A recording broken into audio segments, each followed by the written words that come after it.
আপনি এই ঝালমুড়ি বিক্রি করেন কেন? হ্যাঁ, এই যে স্কুল আছে, এই যে একটা মাদ্রাসা, এই মাদ্রাসার সামনে ঝালমুড়ি বিক্রি করেন। এখন এতে আপনার পার ডে প্রতিদিন কত টাকা ইনকাম হয়? এটা হুম। কত টাকা ইনকাম হইবে আর আচ্ছা, আমাদের জন্য 10 টাকার বানান আপাতত, আর কথা বলি আর খাই।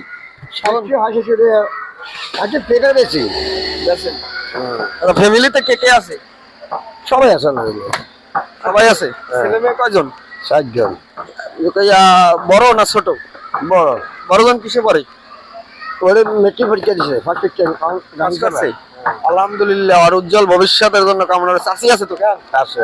আলহামদুলিল্লাহ। আপনি জীবনে এই ঝালমুড়ি বিক্রি করতে যাইয়া কারো কথায় কোনো কষ্ট পাইছেন কখনো? না আমি ফিরে বেশি, আমি রামুর বেশি অপর্তগণ আর পত্রিকা বেশি।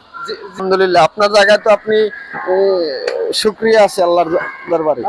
ভালোই আছে। এই যে ঝালমুড়ি বিক্রি করেন, এটা তো পরিবার চলতে কষ্ট হয় মনে হয়। না আমি আমার মেইন হলো পেপার, হ্যাঁ আমার মেইন হলো পত্রিকা। তো আপনি মেইন হলে পত্রিকা বিক্রি করেন? পত্রিকা বেশি গেছি না। ও সকালবেলা পত্রিকা বিক্রি করে এটার পাশাপাশি করতেছে। হ্যাঁ হ্যাঁ ভাই দেখেন, ইনকামের আসলে আপনি ইচ্ছা থাকলে সম্ভব, মানুষ ভালো কিছু করা সম্ভব।